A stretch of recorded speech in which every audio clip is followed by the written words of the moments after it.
Bismillahirrahmanirrahim. Assalamualaikum warahmatullahi wabarakatuh. Alhamdulillahirrabbilalamin. Wabihi nasta'in wala umuri dunya waddin. Wassalatu wassalamu ala asrafil anbiya'i wal mursalin wa ala alihi wa sahbihi ajmain amma ba'd. Rabbi shrahli sadri wa yassir li amri wahlul 'uqdatam min lisani yafqahu qawli.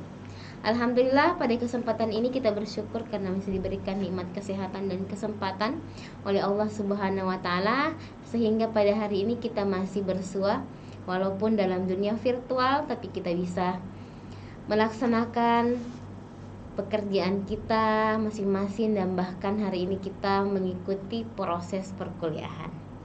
Dan marilah kita berselawat atas junjungan Nabiullah Muhammad sallallahu alaihi wasallam, Nabi yang telah mengeluarkan kita dari gulungan tikar-tikar kekafiran dan membentangkan kita kepada permadani-permadani keislaman hingga saat sekarang ini. Ya baik, sebelumnya saya sapa dulu. Assalamualaikum warahmatullahi wabarakatuh. Waalaikumsalam warahmatullahi wabarakatuh. Alhamdulillah. Bagaimana kabar Ananda sekalian? Baik, sehat. Alhamdulillah. Baik. Pada kesempatan hari ini kita akan melaksanakan proses perkuliahan, yaitu mata kuliah kritik sastra seperti biasanya. Namun sebelumnya Ibu ingin menyampaikan beberapa hal terkait dengan apa yang akan kalian capai, termasuk deskripsi mata kuliah yang Ibu ingin sampaikan. Nah, di mata kuliah kritik sastra, deskripsi mata kuliah yang akan kita capai tentunya yaitu bagaimana mahasiswa mampu menelaah naskah dan memahami pendekatan-pendekatan yang akan kalian pahami nantinya ketika Ibu jelaskan. Ada beberapa pendekatan, dan pendekatan-pendekatan itu yang akan dipilih untuk diterapkan dalam memahami karya sastra tersebut. Baik Ananda sekalian, seperti biasa Ibu ingin menjelaskan tentang teknik pengajaran yang akan kita laksanakan di kesempatan pada hari ini. Seperti biasanya, karena ini pertemuan pertengahan, yaitu teknik pengajaran seperti biasanya. Yang pertama adalah ceramah, kemudian yang kedua diskusi, yang ketiga tanya jawab, dan yang keempat penugasan. Ya, tentu dalam proses ini dalam ceramah mahasiswa harus aktif dengan dosennya, tentunya diskusi, kemudian bagaimana dengan tanya jawab, lalu penugasan yang akan Ibu berikan nantinya. Karena di musim pandemi kali ini sangat berbeda dengan musim-musim sebelumnya, sehingga mahasiswa memiliki banyak inovasi dan kreasi, sehingga mampu mengkolaborasikan ide-ide yang menarik untuk kalian bisa buat sedemikian rupa seperti karya-karya lainnya. Nah, apalagi ini adalah karya sastra. Kemudian interaksi mengajar kita, tentu yang pertama masih seperti biasanya lewat grup WhatsApp. Bahkan Ibu selalu menyampaikan ada kuliah WhatsApp, yang kedua Google Meet, kemudian yang ketiga Google Classroom, dan yang keempat lewat Zoom. Mahasiswa memang harus aktif karena kita banyak akan berdiskusi tentang referensi-referensi, khususnya mata kuliah kritik sastra ini akan menciptakan kritikus-kritikus yang luar biasa. Oke, selanjutnya. Nah, di kontrak perkuliahan seperti biasanya yang Ibu selalu jelaskan, Ibu kembali mengingatkan kepada Ananda sekalian. Yang pertama kehadiran 25%, kemudian tugas individu 20%, keaktifan 15%, ujian tengah semester 15%, ujian akhir semester 15%, dan etika atau bagaimana kalian berakhlakul karimah 10%. Jadi semuanya saling terkait satu sama lain, sehingga tidak terlepas semuanya saling terkait. Nah, bahan kajian yang akan kita terapkan atau kita laksanakan atau kita pelajari di pertemuan kali ini, karena ini adalah pertemuan pertengahan, seperti biasanya Ya, masih pendahuluan, yang kedua pengertian dan fungsi kritik sastra, ketiga kritik dan ilmu sastra, penafsiran dalam ilmu sastra, kemudian pendekatan dilihat dari praktik kritiknya, yang keenam pendekatan dilihat dari sifat dan asalnya, yang ketujuh penilaian dalam karya sastra, dan pertemuan kali ini kita berada di telaah naskah. Nah, telaah naskah inilah yang akan menjadi banyak akan yang kita jelaskan di pertemuan kali ini ya, karena telaah naskah ini akan banyak membahas tentang bagaimana kalian mampu mengkolaborasikan karya-karya yang kalian sudah buat atau kalian hasilkan. Nah, di telaah naskah ada beberapa pendekatan yang harus kita pahami. Ya, Ibu ingin menyampaikan ada beberapa pendekatan, nanti ini akan menjadi pilihan buat kalian jika ingin membuat proposal ataupun skripsi. Nah, yang pertama adalah pendekatan mimetik, yang kedua pendekatan ekspresif, yang ketiga pendekatan feminisme, yang keempat pendekatan pragmatik, yang selanjutnya pendekatan objektif. Nah, kemudian pendekatan struktural, pendekatan semiotik, dan pendekatan sosiologi sastra. Nah, apa itu pendekatan teori mimetik? Pendekatan teori mimetik adalah bagaimana pendekatan-pendekatan estetik dalam studi sastra yang paling sederhana dan kuno, karena adanya diskusi yang diadakan oleh filosof Plato. Ya, sering sekali didengar ya, siapa sih itu Plato? Dengan murid-muridnya pada lebih dari 2000 tahun yang lalu, kemudian ditentang oleh muridnya Aristoteles. Kemudian pendekatan mimetik ini merupakan pendekatan yang mengkaji karya sastra berupa memahami hubungan karya sastra dengan realitas atau kenyataan. Kata mimetik ini berasal dari kata mimesis ya, atau bahasa Yunani, yang berarti tiruan. Nah, dalam pendekatan ini, karya sastra dianggap sebagai tiruan alam atau kehidupan. Selanjutnya, teori mimetik, ya, tadi Ibu sudah jelaskan.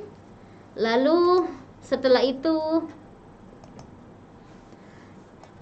teori mimetik, kita paham bagaimana sih sejarah mimetik itu. Nah, sejarah mimetik itu adalah pandangan tentang mimetik pertama kali diungkapkan oleh filsuf. Ya, terkenal yaitu Plato, kemudian diungkapkan lagi oleh muridnya yaitu Aristoteles. Nah, Plato yang berpendapat bahwa seni hanyalah tiruan alam yang nilainya jauh di bawah kenyataan dan ide. Nah, menurutnya ini seni memang adalah sesuatu yang rendah yang menyajikan suatu ilusi tentang kenyataan dan tetap jauh dari kenyataan. Anda sekalian, berbicara tentang pendekatan mimetik, kalian bisa membayangkan bagaimana kira-kira jika kalian menerapkan pendekatan ini dalam mengkaji sebuah karya sastra. Makanya kita perlu tahu tokoh teori mimetik itu siapa sih? Nah, ada Plato yang dilahirkan di lingkungan keluarga bangsawan kota Athena. Lalu semenjak muda ia sangat mengagumi Socrates, seorang filsuf yang menentang ajaran para sufis sehingga memikirkan atau pemikirannya itu sangat dipengaruhi oleh sosok yang di kemudian hari menjadi gurunya. Nah, salah satu pemikiran-pemikiran Plato yang terkenal ialah pandangannya mengenai realitas. Nah, ini sangat terkenal ya. Kalau berbicara tentang Plato itu biasa kita dengar ini adalah tokoh realitas ya. Tokoh realitas atau tokoh yang membahas tentang kenyataan. Jadi sangat asyik jika kita mengkaji hal-hal yang berkaitan dengan apa yang ingin diungkapkan oleh para sufis, yang tentunya sesuai dengan pendekatan yang kita kaji. Lalu ada beberapa tokoh-tokoh yang lain, kemudian Ibu ingin menyampaikan ya, itu baru satu pendekatan. Nah, pendekatan kedua ada yang namanya pendekatan ekspresif. Apa itu? Pendekatan kajian sastra yang menitik beratkan kajian pada ekspresi perasaan dan temperamen penulis. Ananda sekalian, banyak orang-orang yang memilih novel untuk dikaji. Kenapa? Karena novel itu berbicara tentang luapan rasa. Nah, pendekatan temperamen seseorang itu tidak hanya sekedar diluapkan begitu saja, tapi dipahami bagaimana kita mampu untuk merasai, karena tidak semua orang mampu untuk merasakan ya. Wah, luar biasa ini ya, musim hujan pun ya. Ini suasana pandemi ada juga musim hujan ya yang terdengar. Ini musim hujan atau musim apa ini? Kedengarannya tadi Ibu dengarnya rasa-rasa rintik hujan atau apa ya? Saking semangatnya ini Anda sekalian mengikuti perkuliahan kita pada hari ini. Ya, penerapan langkah-langkah dalam pendekatan ekspresif perlu dipahami ya. Yang pertama itu langkah-langkahnya bagaimana mengenal lebih dalam biografi pengarang. Nah, kenal Aristoteles, kenal Terelie misalnya ya, atau Asma Nadia, atau penulis-penulis yang lain yang ternama. Ya, apalagi di sini ada mahasiswa kita yang penulis ya. Apalagi ada Yusril Ruspat, ada Muhammad Akbar Madeta ya. Nah, ini juga adalah salah satu mahasiswa yang suka membaca ya. Ya, ada Siti Fahmia yang senang membaca, ada Nurliani, ya, Nur Hadijah, banyak ya. Ada Hamriani. Ini semua bisa jadi penulis ya. Dan suatu saat kalian akan merasai karya Anda. Ada Mukrimah ya. Mukrimah dari jauh ya. Oke. Kemudian yang kedua, yaitu tadi langkah pertama. Kemudian selanjutnya ya, langkah kedua dari pendekatan ekspresif ini yaitu bagaimana sih latar belakang, bagaimana menafsirkan unsur-unsur intrinsik yang terdapat dalam karya sastra. Nah, ini ada di pertemuan sebelumnya ya. Ada yang masih ingat pertemuan sebelumnya yang membahas tentang unsur batin atau unsur intrinsik sebuah karya sastra? Ada yang ingin sedikit menyampaikan gagasannya pada saat sebelum kita, atau pertemuan pada saat kita membahas tentang unsur intrinsik atau unsur batin, atau nanti ya kita akan tanya jawab setelah Ibu menjelaskan beberapa pendekatan ini. Ya, baik, Ibu akan lanjutkan. Ada pendekatan feminisme yang bisa kita terapkan dalam mengkaji karya sastra. Ini paling asik juga ya, karena berbicara tentang pemberdayaan perempuan, ekofeminisme, ya, masalah-masalah perempuan yang dibahas. Ini asik sekali. Ada banyak penulis ada penulis-penulis ya yang ternama yang banyak membahas tentang feminisme. Salah satunya adalah Abida El Haliki, kemudian siapa lagi, Asma Nadia dan sebagainya ya. Banyak sekali penulis-penulis novel perempuan yang membahas tentang pemberdayaan perempuan. Nah, kalau sastra feminis atau pendekatan feminis itu lebih banyak menginginkan adanya keadilan dalam memandang eksistensi perempuan. Kita ambil sisi positifnya, ini banyak terkait dengan pemberdayaan perempuan ya. Selanjutnya ada pendekatan pragmatik yang harus kita pahami. Apa itu pendekatan pragmatik ya? Ini lebih memandang karya sastra sebagai sarana untuk menyampaikan tujuan tertentu kepada pembaca tentunya. Dalam hal ini apa itu? Berupa tujuan pendidikan, moral, politik, agama, ataupun tujuan yang lain. Nah, selanjutnya di pendekatan yang lain itu ada pendekatan objektif ya. Pendekatan objektif itu adalah pendekatan yang mengutamakan penyelidikan karya sastra berdasarkan kenyataan teks sastra itu sendiri. Nah, ini lebih bagus lagi ya, lebih objektif. Artinya ini adalah salah satu pendekatan yang menerangkan karya sastra itu, konsepnya itu kompleksitasnya ya. Kompleksitas, koherensi, keseimbangan, integritas. Jadi saling berhubungan antar unsur yang membentuk karya sastra. Selanjutnya ada pendekatan struktural. Nah, pendekatan struktural ini merupakan suatu pendekatan dalam ilmu sastra yang cara kerjanya menganalisis unsur-unsur struktur yang membangun karya sastra dari dalam. Jadi mencari hubungan atau keterkaitan unsur-unsur yang satu dengan yang lain dalam rangka mencapai kebulatan makna. Nah, ini kalau pendekatan struktural. Selanjutnya ada pendekatan semiotik. Nah, pendekatan semiotik ini adalah berupa pendekatan berupa sistem tanda. Jadi tanda itu dalam sastra, khususnya sastra tulis, diberikan dalam satu bentuk teks, baik yang terdapat di dalam struktur teks maupun di luar teks karya sastra tersebut. Jadi lebih mengkaji tanda-tanda yang terdapat pada suatu objek untuk diketahui makna yang terkandung dalam objek tersebut. Selanjutnya ada pendekatan sosiologi sastra. Nah, ini pendekatan yang terakhir ya, sosiologi sastra, yaitu pendekatan yang digunakan untuk menganalisis peristiwa penokohan dan latar yang terdapat dalam cerpen yang dibacakan. Ini lebih kepada bagaimana memanfaatkan metode dan teknik sosial yang diterapkan dalam sastra. Jadi lebih kepada itu tadi, peristiwa penokohan dan latar yang terdapat dalam cerpen yang dibacakan atau novel yang dibacakan.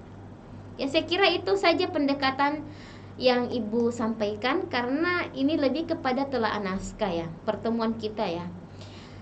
Ibu ingin menyampaikan ya, sebelum Ibu memberikan kesempatan tanya jawab kepada mahasiswa, Ibu ingin memberikan hadiah atau ungkapan kepada kalian. Barang siapa yang sungguh-sungguh atau bersungguh-sungguh, maka dia akan mendapat kesuksesan.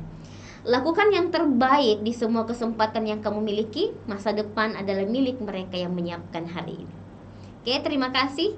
Itu adalah ungkapan yang diberikan. Ini salah satu hasil buku yang Ibu sudah tulis. Ya, ini buku Ibu, buku bahan kritik sastra. Alhamdulillah sudah rilis bukunya. Silahkan dilihat Ananda sekalian. Ya, dari IKP, alhamdulillah buku kelima yang Ibu miliki, yang Ibu rilis. Nah, selanjutnya Ibu beri kesempatan kepada kalian untuk tanya jawab, karena Ibu yakin banyak hal yang tersimpan atau yang ingin kalian sampaikan di kesempatan hari ini. Ibu beri kesempatan kepada semuanya untuk bertanya. Oh ya, Muhammad Yusril Ruspak, silahkan Ananda. Ya, saya Ibu mau bertanya. Iya, silahkan. Semangat sekali ya Yusril Ruspak ini. Silahkan Anda.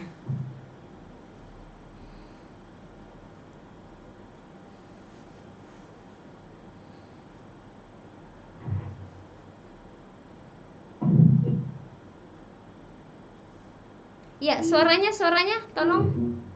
Ya.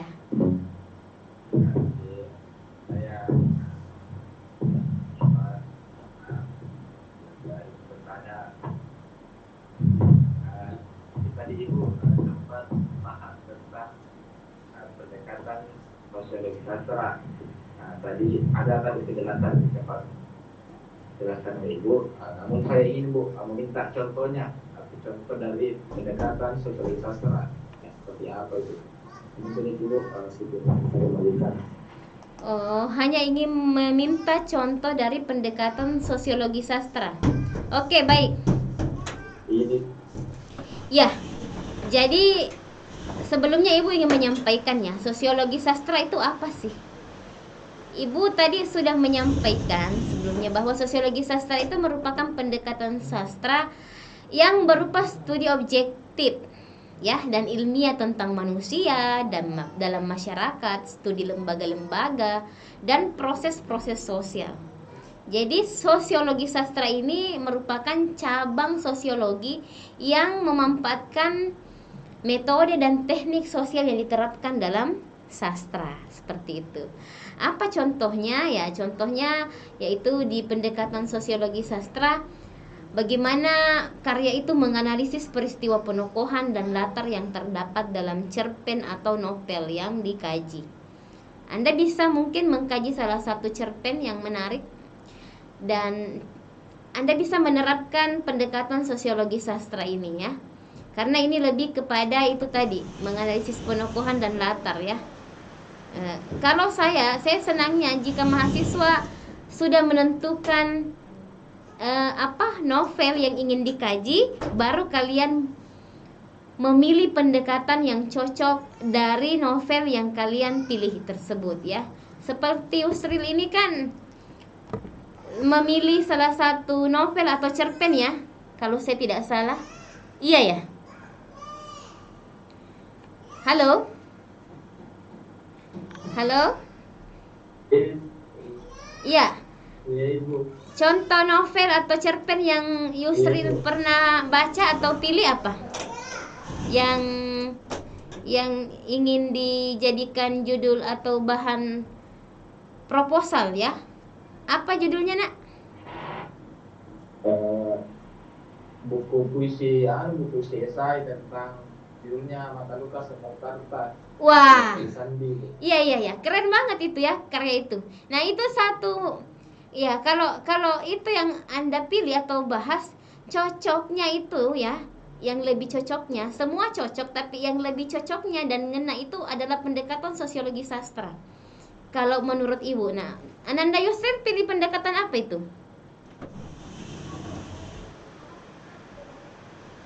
Pada saat Anda mengkaji cerpen tersebut, Anda memang pilih pendekatan apa? Kalau saran saya sih pendekatan... Wah, sama ya. Sama dengan yang saya berikan masukan. Iya. Betul. Kenapa? Karena itu tadi. Iya. Berarti Ananda Yusril sepakat dengan... Oh, berarti Ananda Yusril sepakat dengan masukan saya ya? Iya Ibu, sepakat Ibu. Oke, karena Anda pilih pendekatan tersebut. Nah, berarti masukan yang saya berikan setidaknya Ananda Yusril setuju ya. Oke, terima kasih. Tapi tidak menutup kemungkinan pendekatan-pendekatan yang lain juga bisa Anda pilih atau Anda tekankan atau Anda gunakan ya di karya sastra yang lain yang Anda temukan. Ya, penanya kedua lagi ya. Terima kasih Ananda Yusril Ruspat. Penanya kedua tadi ada, saya lihat Hamriani saya lihat tadi raise hand. Ada Hamriani? Ibu lihat tadi raise hand. Ibu beri kesempatan. Banyak ya pertanyaan-pertanyaan yang bisa dimunculkan, namun waktu kita terbatas. Dan jangan khawatir, kita akan berjumpa di pertemuan berikutnya. Ibu beri kesempatan satu orang lagi untuk bertanya. Hamriani ada? Atau sudah tidak ada yang ingin bertanya? Oke, Ananda sekalian, tidak mengapa ya. Saya lihat banyak yang ingin bertanya, namun waktu kita ternyata terbatas pada kesempatan hari ini. Jangan khawatir ya, karena banyak waktu yang bisa kita gunakan. Dan ini baru pertemuan ke-15. Kita akan bertemu satu pertemuan lagi, dan ini akan menjadi kesempatan buat kita menjelaskan atau memberi informasi yang lain lagi tentang referensi yang kita temukan. Saya kira itu cukup. Terima kasih banyak atas sumbangsi dan partisipasi dari Ananda sekalian yang sudah mengikuti proses perkuliahan kita pada hari ini. Saya kira cukup demikian, lebih dan kurangnya mohon dimaafkan. Saya tutup dengan sebuah ungkapan. Indahnya hidup bukan karena banyaknya orang yang mengenal kita, tapi indahnya hidup ketika banyaknya orang yang bahagia karena mengenal kita. Billahi fisabilil haq, fastabiqul khairat. Assalamualaikum warahmatullahi wabarakatuh. Salam hangat dan salam sastra. Terima kasih semuanya. Ibu.